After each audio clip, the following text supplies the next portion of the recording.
Praise the lord. అందరికీ వందనాలు. అందరూ బాగున్నారని నేను నమ్ముతున్నాను. మనం ఎన్నో వాక్యాలు వింటూ వస్తున్నాం. చాలామంది క్యారెక్టర్స్ మనం చూసుకుంటూ వస్తున్నాం. ఎన్నో డాక్టర్స్ మనం నేర్చుకుంటూ వస్తున్నాం. ఎన్నో ట్రూత్స్ మనం నేర్చుకుంటూ వస్తున్నాం. ఎన్నో రాంగ్ డాక్టర్స్ కూడా మనం నేర్చుకుని వాటి దూరంగా ఉంటున్నాం. సో ఒక క్వశ్చన్ నేను వేసి తర్వాత నేను వాక్యం ఇవ్వాలని ఆశపడుతున్నాను. What is the ultimate aim of our life? What is the ultimate aim of our life? మన జీవితం యొక్క మెయిన్ ఎయిమ్ ఏంటి? అల్టిమేట్ చివరిగా మనం ఏమవ్వాలనుకుంటున్నాం? ఎస్. సో నవీన్ చెప్పాడు, wonderful. So what should be or what is the ultimate aim of our life ఏంటంటే యేసుక్రీస్తు స్వరూపంలో మనందరం కూడా చేంజ్ అవ్వాలనేది main aim. So are we changing like Christ? మనం యేసుక్రీస్తులాగా మనం మార్చబడుతూ ఉన్నామని అనిపిస్తుందా? అందరికీ ప్రశ్న. అది ఒకసారి మనం పరీక్షించుకుందాం. మన యొక్క జీవితం మనం మార్నింగ్ లేచిన దగ్గర నుంచి ఈవినింగ్ పడుకునేంత వరకు యేసుక్రీస్తులాగా జీవించడానికి మనం ప్రయత్నం చేస్తున్నామా? క్రైస్ట్ సెంటర్డ్ లైఫ్ మనం కలిగి ఉన్నామా? మన యొక్క కుటుంబం క్రైస్తవ విలువలు కలిగి యేసుక్రీస్తులాగా జీవించడానికి మన కుటుంబం ప్రయాసపడుతుందా?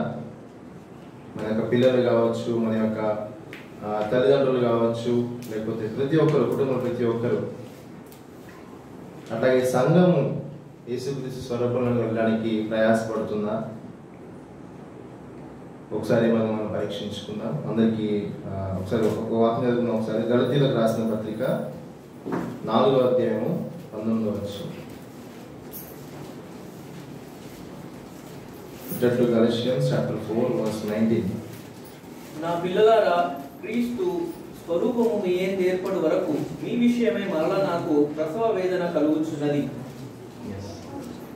సో పౌలు గారి యొక్క ఆవేదన, పౌలు గారి యొక్క వేదన ఏంటంటే యేసుక్రీస్తు స్వరూపంలోనికి మార్చబడుతున్నారా అని తను ఎంతగానో ప్రసవ వేదన పడుతున్న మనం చూస్తున్నాం అన్నమాట. So it's about the Galatians church నుంచి తను మాట్లాడుతూ ఉన్నాడు.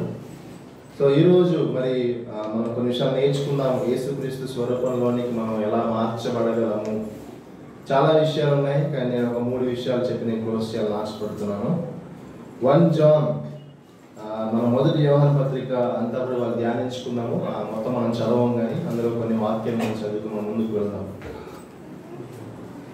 సో యేసుక్రీస్తు స్వరూపంలోనికి మనం మార్చబడాలి అని అంటే మొదటి విషయం ఏంటంటే లైఫ్. సో దాన్ని ఏమంటారు చెప్తే జీవం అంటాం కదా, జీవం. ఒకసారి 1 John chapter 1 verse 1, 2, 3 చదువుతాం. మొదటి యోహాను రాసిన మొదటి పత్రిక, పేజ్ నెంబర్ 221.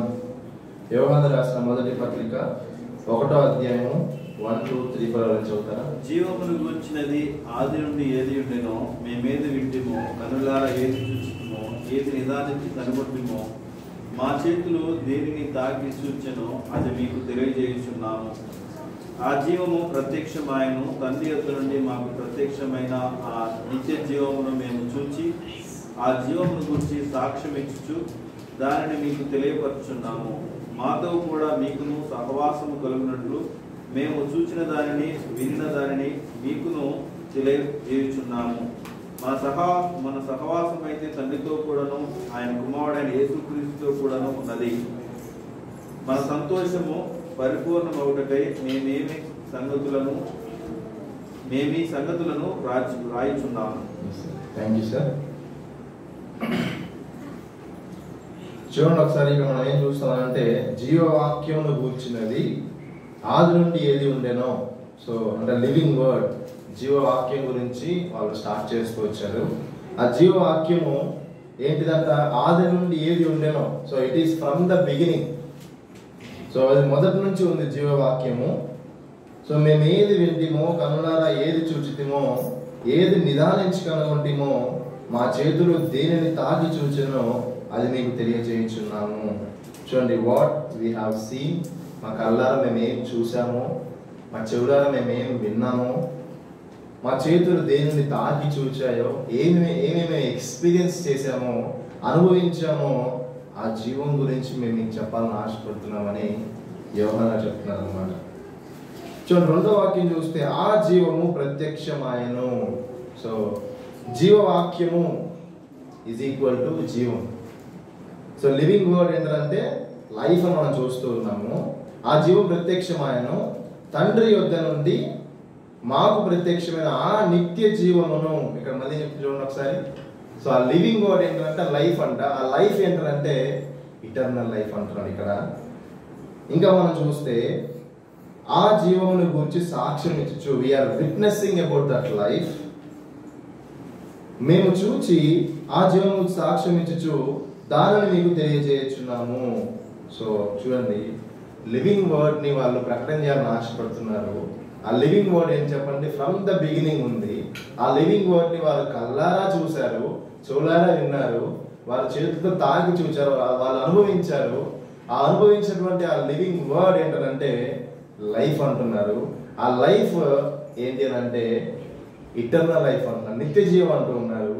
ఆ నిత్య జీవం గురించి మేము మీకు చెప్పాలని ఆశపడుతున్నాం అంటున్నారు అన్నమాట. సో ఆ జీవవాక్యము, ఆ జీవము, ఆ నిత్య జీవము మొదటి నుండి ఉన్నటువంటిది ఏంటి చెప్పండి, ఏంటి చెప్తారా? లేకపోతే ఏంటి చెప్తారా అనడం కన్నా మనం ఎలా చెప్పొచ్చు అంటే ఎవరో చెప్తారని మనం క్వశ్చన్ చేయొచ్చు అన్నమాట. ఎవరు ఆ జీవం? ఎవరు? జీసస్ క్రైస్ట్ కదా. సో ఆ జీవవాక్యం ఎవరు? యేసుక్రీస్తు ప్రభువారు. ఆది నుండి ఉన్నటువంటి వారు ఎవరు? యేసుక్రీస్తు ప్రభువారు. తండ్రి యొద్ద నుంచి వచ్చినది ఎవరు? యేసుక్రీస్తు ప్రభువారు. శిష్యులు ప్రతి ఒక్కరు కూడా కళ్ళారా చూసింది ఎవరు? యేసుక్రీస్తు ప్రభువారిని. వారి యొక్క యేసుక్రీస్తు ప్రభువారి యొక్క వాక్యాన్ని విన్నారు. ఆయన యొక్క వండర్స్ వాళ్ళు కళ్ళారా చూచి వాళ్ళు ఎక్స్పీరియన్స్ చేసి అనుభవించారు. So they are trying to explain about that life. ఆ లైఫ్ గురించి వాళ్ళు చెప్పాలని ఆశపడుతూ ఉన్నారు. సో లైఫ్ అని మనం స్టార్ట్ చేస్తూ వచ్చాం కదా. So God is life, Jesus Christ is life. So ఆ లైఫే మనకి నిత్య జీవం ఇచ్చేది. ఆ లైఫే మనల్ని జీవనం నడిపించేది కదా. అందరికీ తెలిసినదే కదా. ఆ లైఫ్ గురించి వాళ్ళు సాక్ష్యం ఇస్తూ ఉన్నారు. సో మనం కొంచెం ముందుకెళ్ళినట్లయితే అందరికీ తెలిసిన విషయమే, లైఫ్ రావాలి అని అంటే, లేకపోతే లైఫ్లోకి రావాలి అని అంటే అసలు ఏ సిచ్యువేషన్ ఉంది చెప్పండి? డెత్ కదా.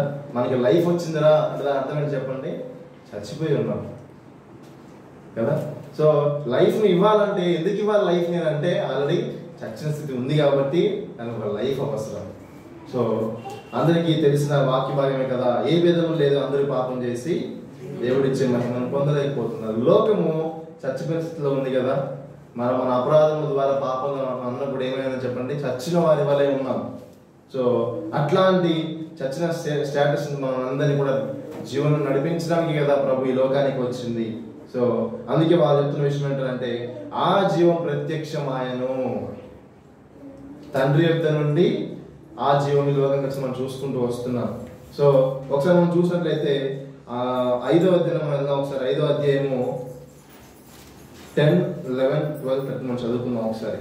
మొదటి యోహాను పత్రిక 5వ అధ్యాయము 10వ వాక్యం మనం చదువుకుందాం ఒకసారి. చూడండి ఒకసారి. దేవుని కుమారుని యందు విశ్వాసం ఉంచువాడు తనలోనే ఈ సాక్ష్యము కలిగి ఉన్నాడు.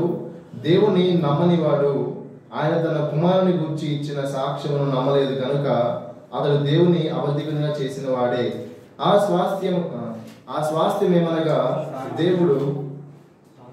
సాక్ష్యమేమనగా దేవుడు మనకు నిత్య జీవమును దయచేసెను.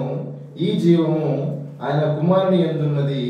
దేవుని కుమారుని అంగీకరించువాడు జీవము గలవాడు, దేవుని కుమారుని అంగీకరింపని వాడు జీవము లేనివాడే.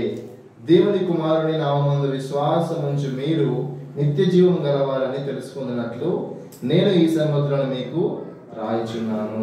సో మనము యేసుక్రీస్తు ప్రభువారి స్వరూపులను మనం వెళ్ళాలి అంటే అసలు ఫస్ట్ ఏంటంటే మనం యేసు ప్రభువుని నమ్ముకున్నామా? Jesus Christ is the life. So do we have that life? మనము జీవనంలోనికి వచ్చామా? ఒకసారి మనం పరీక్షించుకుందాం. సో జీవనం రావాలంటే ఏం చేయాలి? చదువుకుని ఏం చదువుకుని చెప్పండి. ఇక్కడ యేసు ప్రభునందు ఎవరైతే విశ్వాసం ఉంచుతారో వారు జీవాన్ని పొందుకుంటారు. ఆ జీవమే నిత్య జీవం మనం చూసుకుంటూ వస్తున్నాం. సో నీవు మరి నిత్య జీవాన్ని పొందుకున్నావా? అసలు నీ జీవితంలోనికి లైఫ్ వచ్చిందా? నీవు జీవం కలిగి ఉన్నావా? ఒకసారి పరీక్షించుకోవాల్సిన మనం చేస్తున్నాం కదా. యేసుక్రీస్తు ప్రభు వారి ద్వారా మాత్రమే మనకి ఈ లోకంలో జీవం వస్తుంది. ఎవరు కూడా ఈ లోకంలో మనకి జీవాన్ని ఇవ్వరు. ఎందుకని? We are all dead because of our sins. మన పాపాల ద్వారా, మన అపరాధం మనం చచ్చినటువంటి వారి వల్ల ఉన్నాము. అయితే మనం బ్రతికించడానికి యేసుక్రీస్తు లోకానికి వచ్చాడు. ఆ క్రీస్తే జీవము, ఆ క్రీస్తే నిత్య జీవం మనం చూసుకుంటూ వచ్చాం. సో మన యొక్క పాపాల నుంచి మనం బయటికి తీసుకురావడానికి, మన యొక్క అపరాధాల నుంచి మనం బయటికి తీసుకురావడానికి, లేకపోతే ఆ పాపం వల్ల వచ్చే జీతము నరకము, ఆ నరకం నుంచి మనం బయటికి తీసుకురావడానికి ఈ లోకానికి ఒక జీవం ప్రత్యక్షమైంది. ఆ జీవం ఎవరు? మన దేవుడు అయినటువంటి యేసుక్రీస్తు ప్రభువారు. అందుకే 1 John chapter 2 verse 1 మనం చూద్దాం ఒకసారి. 2వ అధ్యాయం 1 మనం చూస్తే, నా చిన్న పిల్లలారా, మీరు పాపం చేయకుండా ఈ సంగతిలో మీకు రాయించున్నాను. ఎవడైనా పాపం చేసిన ఎడల నీతిమంతుడైన యేసుక్రీస్తు ఉత్తరం తండ్రి యొద్ద మనకున్నాడు. ఆయనే మన పాపములకు ప్రాయశ్చిత్తమై ఉన్నాడు. మన పాపములకు మాత్రమే కాదు, సర్వలోకమునకును శాంతికరమై ఉన్నాడు. సో ఈ లోకానికి జీవంగా ప్రత్యక్షమైనటువంటి దేవుడు మరి మనందరి పాపాల నిమిత్తము He died for us to give life for us. So ఆయన జీవమై ఉన్నాడు కాబట్టి ఆ జీవమైనటువంటి దేవుడు మనకి జీవాన్ని ఇవ్వడం కోసమే ఆయన మనకి రావాల్సిన శిక్ష అంతా కూడా తన మీద వేసుకున్నాడు. తను మరణించాడు, తిరిగి లేచాడు. మన పాపాలు కడగడానికి ఒక వేని ఆయన ఏర్పాటు చేశాడు. So to give us life. So ఆయన్ని అంగీకరిస్తే, ఆయన మీద విశ్వాసం ఉంచితే మనకి జీవం, మనకి నిత్య జీవం. సో ప్రశ్న ఏంటంటే, do you have that life? నీకు ఆ జీవం ఉందా? నీ పాపాల నుంచి నువ్వు విమోచింపబడ్డావా? చచ్చిన స్థితిలోనే ఇంకా ఉన్నావా, లేకపోతే బయటికి వచ్చావా? ఒకసారి నిన్ను పరీక్షించుకో. సింపుల్ ఎగ్జాంపుల్ అందరికీ తెలిసిన విషయమే కదా. ఒక కుష్ఠరోగికి తనకి స్పర్శ ఉండదు కదా. తను చేతులు తీసుకెళ్లి మంట మీద పెట్టినా కూడా తనకి ఎట్లాంటి స్పర్శ ఉండదు. Because the flesh is dead, అంటే సెల్స్ అని చచ్చిపోతాయి అన్నమాట కుష్ఠరోగం వస్తే. సో అయితే తనకి ఎప్పుడైతే లైఫ్ వస్తుందో తనకి స్పర్శ తెలుస్తుంది. సో అట్లాగే మరి పాపం పట్ల నీ యొక్క స్టేటస్ ఎలా ఉంది? అసలు నీలో లైఫ్ వస్తే, నీలో ఒక లైఫ్ ఉంటే నీవు పాపాలకి దూరంగా ఉంటావు. లేకపోతే నేను పాపం చేశానని గ్రహిస్తావు. సో నీవు పాపం చేశానని గ్రహించావా? నేను పాపినని నువ్వు గ్రహించావా? నీ పాపాలు ఒప్పుకున్నావా ప్రభు దగ్గర? యేసు ప్రభుని అంగీకరించావా? యేసు ప్రభుని నమ్ముకున్నావా? యేసు ప్రభువే జీవమని, యేసు ప్రభువే నిత్య జీవం ఇస్తాడని నీవు విశ్వాసం ఉంచావా? ఇంకా విశ్వాసం ఉంచినట్లయితే ప్రభు ఇచ్చే అవకాశం, God wants to give you the life because he is the life. ఎట్లా అంటే ఆయనే నా పాపాల కోసం మరణించిన విశ్వాసం ఉంచితే చాలు. ఆయన దగ్గరకు వచ్చి ప్రభువా నా పాపాలు క్షమించమని అడిగితే చాలు. ఆయన మన పాపాలన్నింటినీ కొట్టివేసి డెడ్ సిచ్యువేషన్ నుంచి మనల్ని లైఫ్కి, అట్లాగే ఇటర్నల్ హెల్త్ నుంచి ఇటర్నల్ లైఫ్కి మనం తీసుకెళ్తారని గాడ్ ఈస్ ప్రామిసింగ్. సో ఇంకొక విషయము, దేవుడు ఈ జీవం గురించి ఏం చెప్తున్నాడంటే, ఈ జీవం గురించి ఆయన వాగ్దానం చేశాడు. ఈ నిత్య జీవం గురించి ఆయన వాగ్దానం చేశాడు. ఈ నిత్య జీవం అనేది పోయేది కాదు. This eternal life is safe and secure because God has promised it. So ఒకవేళ నువ్వు జీవాన్ని పొందుకున్నట్లయితే, ఒకవేళ నువ్వు నిత్య జీవాన్ని పొందుకున్నట్లయితే, నిత్య జీవాన్ని నువ్వు కలిగినట్లయితే, యేసు ప్రభువుని నమ్ముకున్నట్లయితే ఆయన ఇచ్చే వాగ్దానం ఏంటంటే, యేసు ప్రభువు ఈ నిత్య జీవాన్ని తీసివేయడు, నిన్ను మరలా ఆ సిచ్యువేషన్ నుండి ఆయన పంపించిన వాగ్దానం చేస్తాడు అనమాట. చూడండి 13th verse, chapter 5 verse 13. Chapter 5 verse 13, 1 John chapter 5 verse 13లో దేవుని కుమారుని నామమునందు విశ్వాసం ఉంచు మీరు నిత్య జీవం గలవారని తెలుసుకున్నట్లు నేను ఈ సంగతులను మీకు రాయిచున్నాను. సో యేసు ప్రభువుని నమ్ముకున్నావా? ఆయన ఇచ్చే వాగ్దానం ఏంటో తెలుసా? హెవెన్, నిత్య జీవం ఉందని ఆయన వాగ్దానం చేస్తున్నాడు. అయితే వాగ్దానం చేస్తున్న దేవుడు నమ్మదగినవాడు కదా, ఆయన మాట తప్పేవాడా? ఆయన మాట తప్పనివాడు కదా. సో వన్స్ ఆయన దగ్గరికి వచ్చి నీ లైఫ్ నువ్వు సమర్పించుకున్నట్లయితే ఆయన నీకు లైఫ్ ఇచ్చాడు, ఆయన నీకు ఇటర్నల్ లైఫ్ ఇచ్చాడు. That is once for eternal life, once for life. So he is promising that we have eternal life.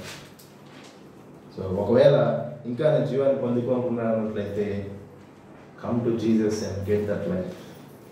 So మొదటి విషయం, life as God is life, you also should get life. Jesus Christ is the life. నీకు life రావాలి అని అంటే ఆయన దగ్గరికి రావాలని ఆశపడుతూ ఉన్నాడు. ఆయన దగ్గరికి వచ్చిన వారందరికీ కూడా is promising the life and you all get that life, you all got that life. So ఇది మొదటి విషయం. రెండో విషయం ఏంటంటే మనం చూద్దాం ఒకసారి. Light LIGHT, light. మొదటి యోహాను పత్రిక 1వ అధ్యాయము 5-6 మనం చదువుకుందామా? 5, 6, 7. 1 John chapter 1 verse 5, 6, 7. మేము ఆయన వలన విని మీకు ప్రకటించు వర్తమానం ఇవనగా, దేవుడు వెలుగై ఉన్నాడు, ఆయన యందు చీకటి ఎంత మాత్రము లేదు. ఆయనతో కూడా సహవాసం గల వారమని చెప్పుకొని చీకటిలో నడిచిన ఎడలా మనం అబద్ధమాడుచు సత్యమును జరిగింపకుందుము. అయితే ఆయన వెలుగులో ఉన్న ప్రకారము మనమును వెలుగులో నడిచిన ఎడల మనము అన్యోన్య సహవాసము గల వారమై ఉందుము. అప్పుడు ఆయన కుమారుడైన యేసు రక్తము ప్రతి పాపం నుండి మనలను పవిత్రులుగా చేయును. Thank you brother, praise the lord. So రెండో విషయం ఏంటంటే గాడ్ ఈజ్ లైట్. మన యేసుక్రీస్తు ప్రభు వారి స్వరూపుని మనం వెళ్ళాలి అంటే ఫస్ట్ మనము లైఫ్ని మనం పొందుకోవాలి.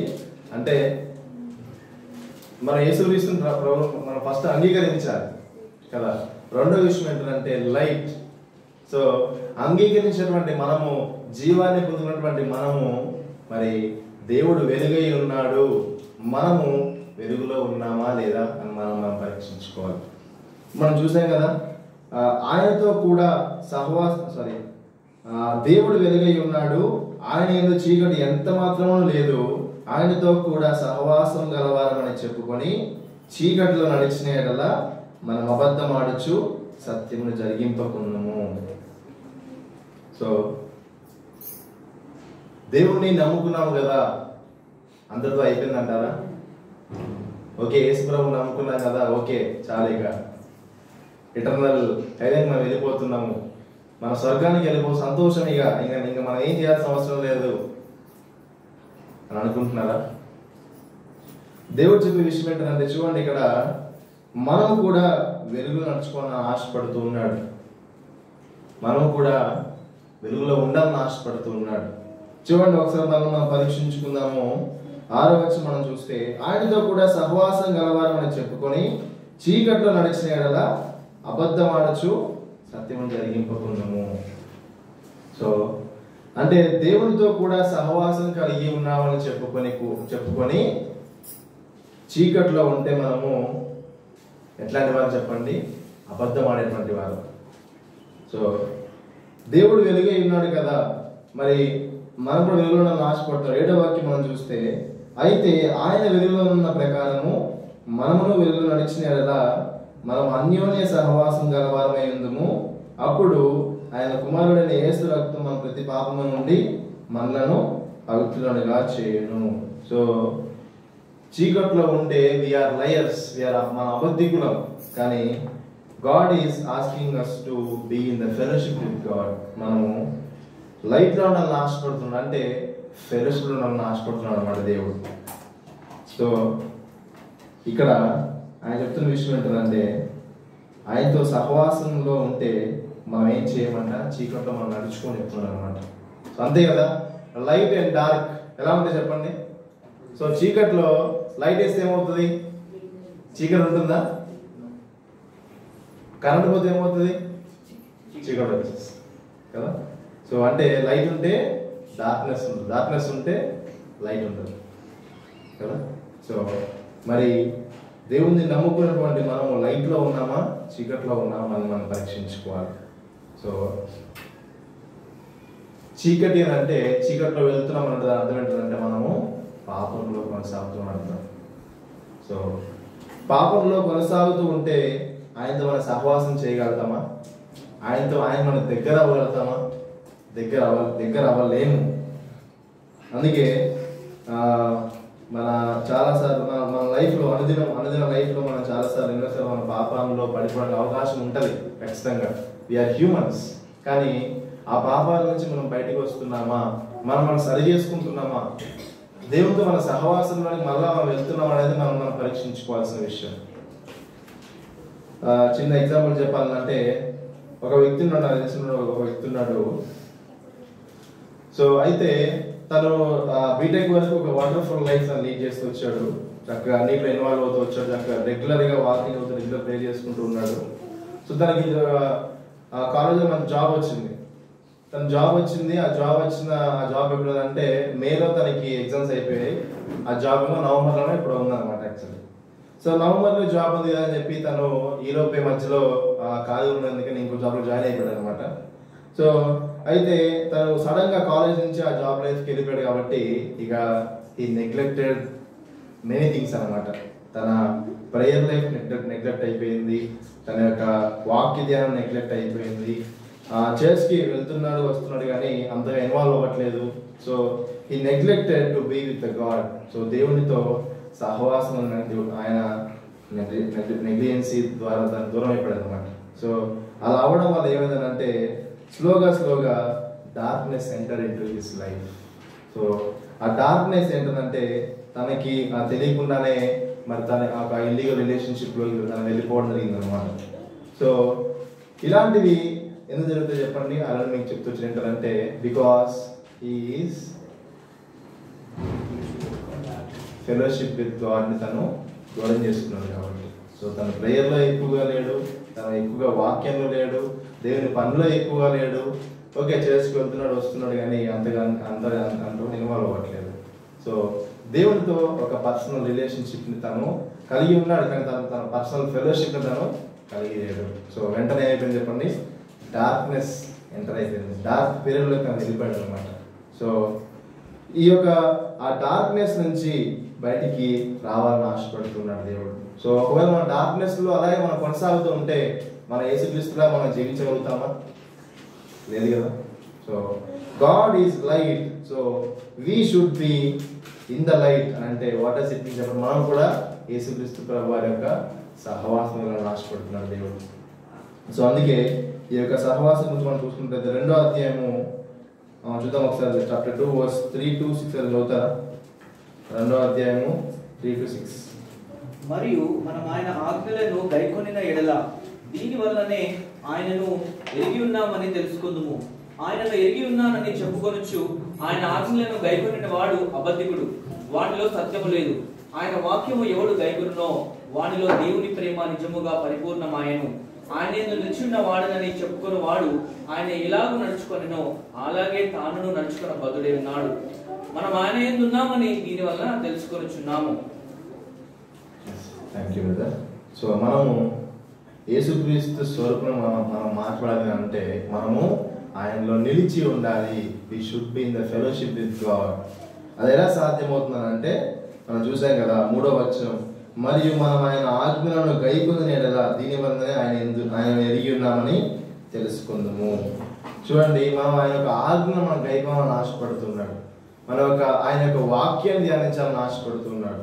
సో ఆయన ఆజ్ఞలను ఆయన ఎరిగి ఉన్నానని చెప్పుకొనొచ్చు ఆయన ఆజ్ఞలను గైకొనని వాడు అబద్ధికుడు, వానిలో సత్యము లేదు. ఆయన వాక్యం ఎవడు గైకొనో వానిలో దేవుని ప్రేమ నిజముగా పరిపూర్ణమాయను.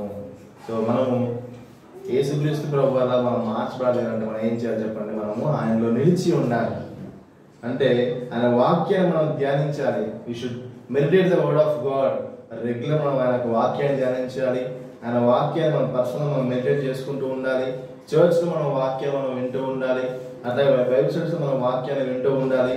సో ఫ్యామిలీ ప్రేయర్లో మనం వాక్యం మనం వింటూ ఉండాలి. సో వాక్యం వాక్యం వాక్యం మనం ఎప్పుడు కూడా మన లైఫ్లో మనం నాశపడుతున్నాడు అన్నమాట దేవుడు.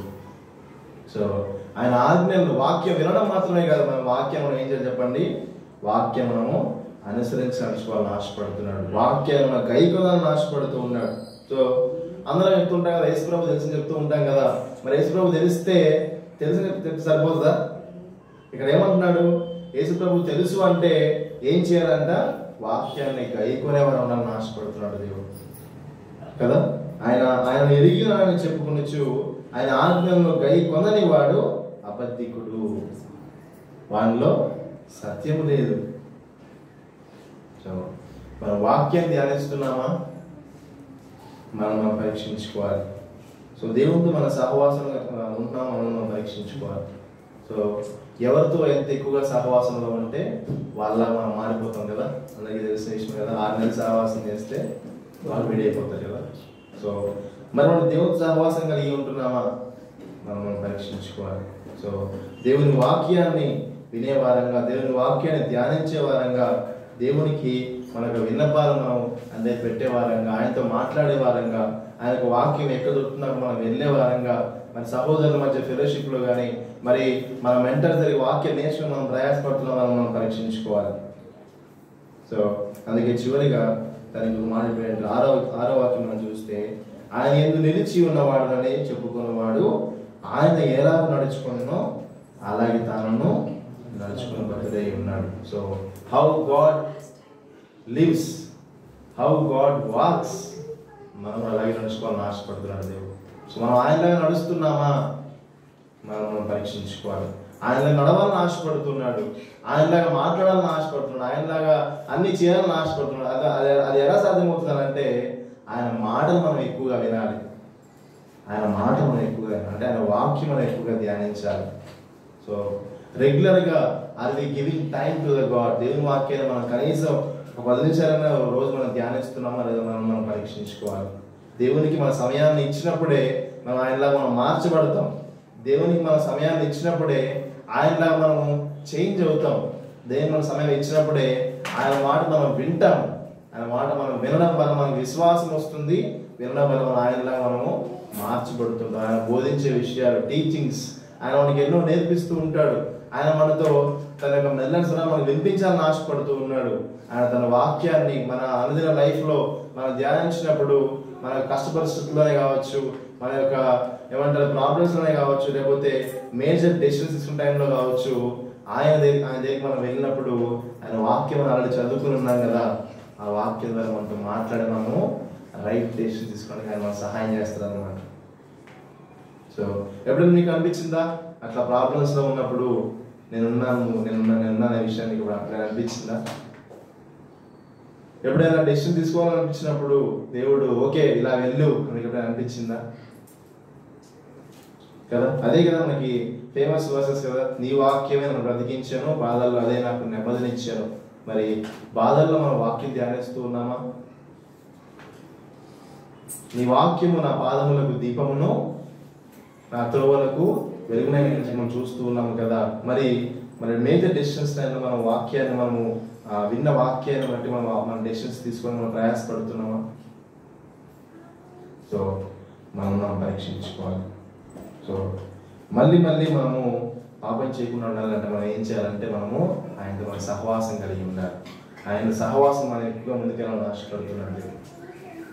సో అందుకే ఒక ఎన్నోసార్లు చెప్తూ ఉంటాం కదా, మళ్ళీ చెప్తున్న విషయం ఏంటంటే ఒక క్రైస్తవునికి 2 రకాల ఫెలోషిప్లు కావాలి. ఒకటి ఏంటంటే వర్టికల్ ఫెలోషిప్, ఇంకోటి హారిజాంటల్ ఫెలోషిప్.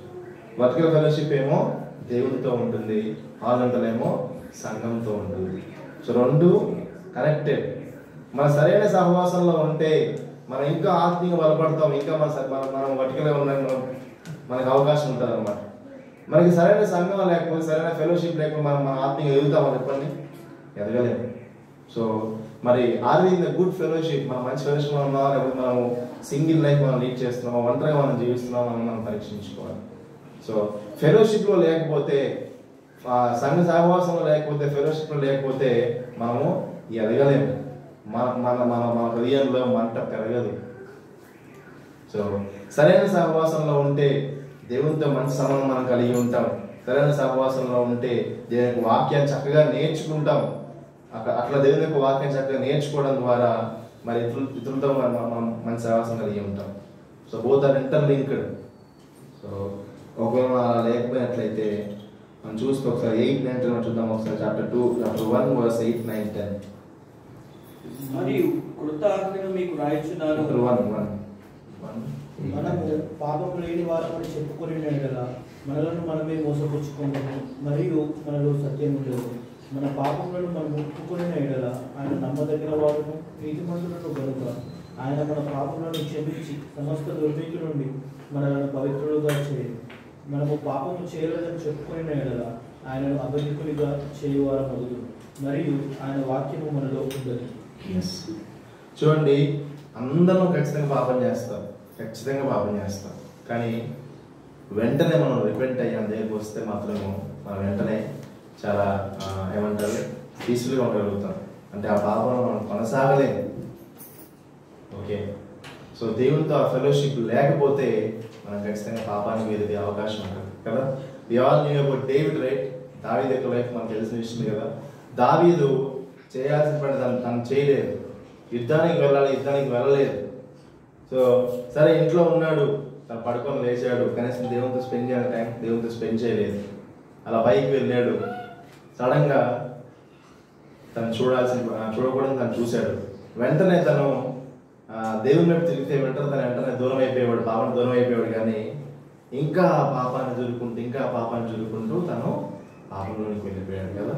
సో దేవునితో ఆ సంబంధం లేకపోతే, అంటే దేవునితో ఆ ఫెలోషిప్ లేకపోతే, దేవుని యొక్క ఆలోచన వైపు మనం వెళ్ళకపోతే మనం ఖచ్చితంగా పాపంలో పడిపోయే అవకాశం ఉంది. అయితే దేవుడికి అవకాశం ఇస్తున్నాడు పాపంలో పడిపోయినప్పటికీ కూడా మనం పాపం చేయకుండా ఉండడానికి దేవుడు అవకాశం ఇస్తున్నాడు. ఏంటంటే అది మన పాపములను మనం ఒప్పుకొని ఎడల ఆయన నమ్మదగిన వాడు, నీతిమంతుడు కనుక ఆయన మన పాపములను క్షమించి సమస్త దుర్నీతిని మనను పవిత్రులుగా చేయదు. సో ఒక రాయి దాని దానికి ఒక మంచి ఒక బొమ్మగా తయారు చేయాలంటే ఒక శిల్పకారుడు ఏం చేస్తారు చెప్పండి? దాన్ని చెప్తుంటారు కదా.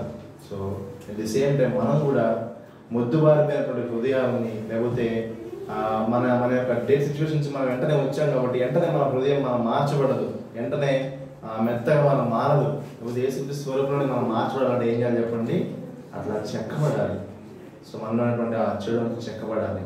సో లైట్ డార్క్ నుంచి దూరం అయితే లైట్ ఎలా వస్తుందో, అట్ ది సేమ్ టైం పాపాల నుంచి మనం దూరం అవ్వాలి. పాపం చెక్కబడి మనము యేసుక్రీస్తు స్వరూపంలో మనం కూడా మార్పుని జ్ఞాపకం చేసుకోవాలి.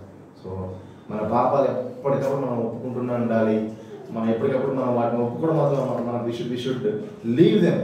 మనం వాటిని విడిచిపెట్టడం మాత్రమే మనం వాటి నుంచి దూరం అయిపోవాలి. అందుకే ఒకసారి సామెతల గ్రంథము 28 చూద్దాం. ఒకసారి సామెతలు 28వ అధ్యాయము 13వ వాక్యం.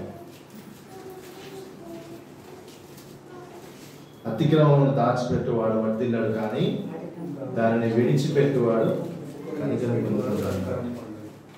సో అతిక్రమాన్ని మనం దాచిపెట్టు మనం వర్ధిల్లాం, మనం బ్లెస్ అవ్వదు, మనం బ్లెస్ అవ్వలేదు. సో దావీదు చేసిన పని అదే అనమాట. దావీదు దాన్ని దాచిపెట్టాడు అనమాట. కానీ దాన్ని ఎప్పుడైతే దాన్ని విడిచిపెట్టాడో కనికరం పొందుకున్నాడు. సో మనం కూడా పాపాలను మనం దాచిపెట్టుకోకూడదు, మన పాపాలను మనం విడిచిపెట్టాలని దాచిపెడుతుంది. సో అప్పుడే మనము దూరం అవుతూ ఉంటాం. ఇప్పుడు మనం మెట్లు ఎక్కుతూ ఉంటాం కదా. సో కింద నుంచి మనం ఒక మెట్టు ఎక్కితే ఏమవుతుంది? ఎప్పుడైనా కింద నుంచి మనం దూరం అవుతూ ఉంటాం. అలా పైకి వెళ్తున్నప్పుడు ఏమవుతుంది? కిందకి మనం దూరం అవుతాం, పైకి మనం దగ్గర అవుతూ ఉంటాం. అట్లాగే మన దేవునికి దగ్గర అవుతూ ఉన్నప్పుడు మనం పాపానికి దూరం అవుతూ ఉంటాం. ఎప్పుడైతే మనం పాపానికి దూరం అవుతూ ఉంటామో యేసుక్రీస్తు ప్రభువుగా మనము చేంజ్ అవుతుంది, జ్ఞాపకం చేసుకోవాలి. సో ఇది రెండో విషయం. మూడో విషయం చెప్పి నేను క్లోజ్ చేయాలని ఆశపడుతున్నాను.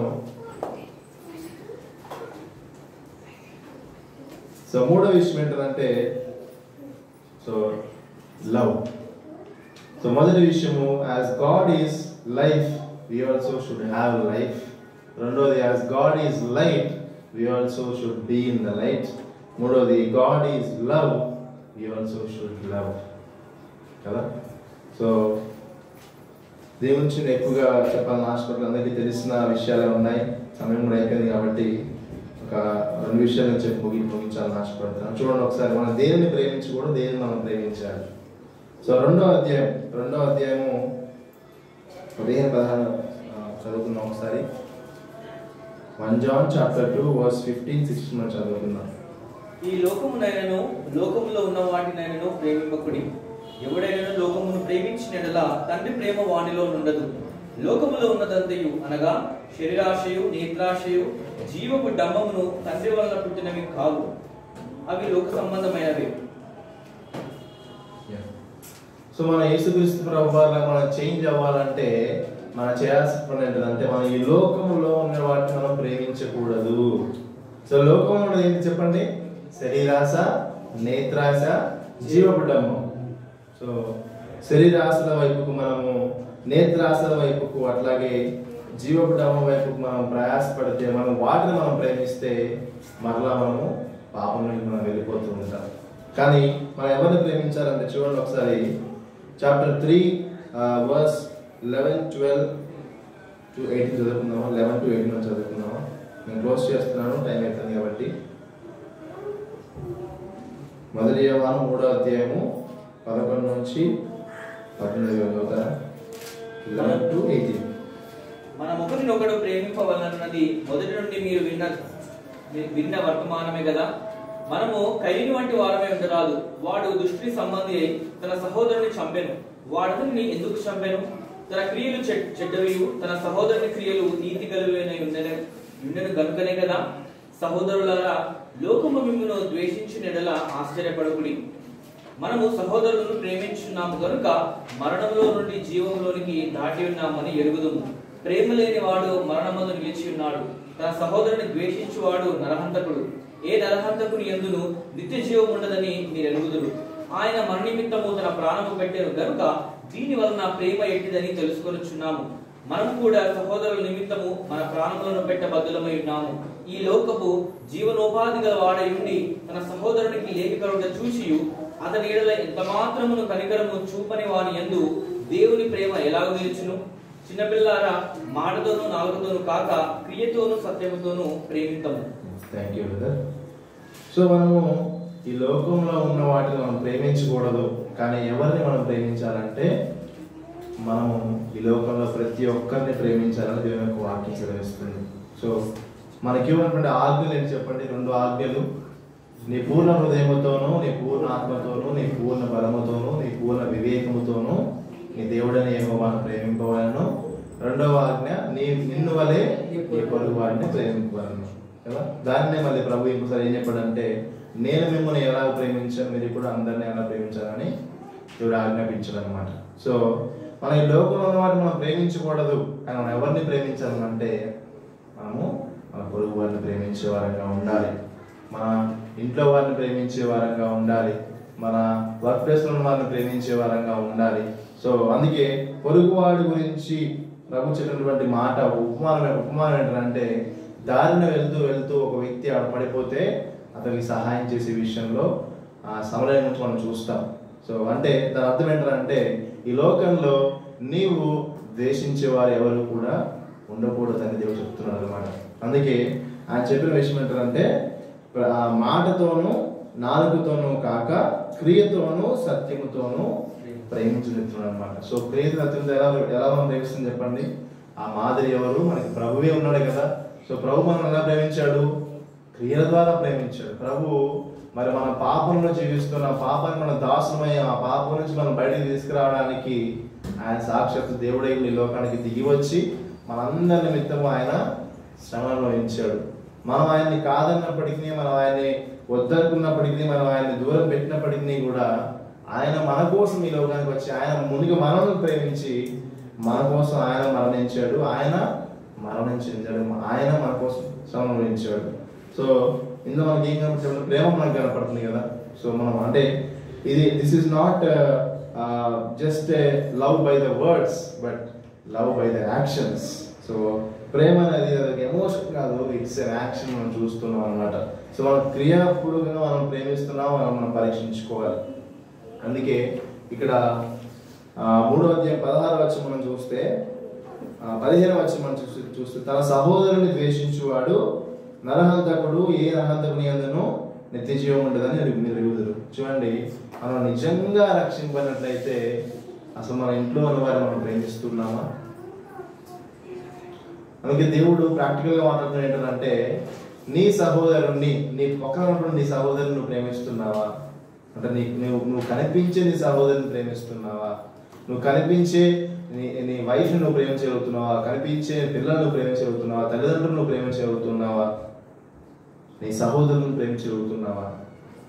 సో ఫస్ట్ మనం ఇక్కడే మనకి దగ్గర ఉన్నటువంటి వారినే ప్రేమించకపోతే ఇక బయట వారిని నేను ప్రేమిస్తాం కదా.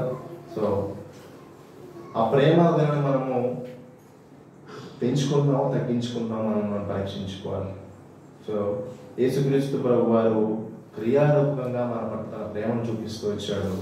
సో మన క్రియారూపకంగా మన ప్రేమ మనం చూపిస్తున్నామా? ఒకసారి మనం పరీక్షించుకున్నాం. సో నేను ముగిస్తున్నాను.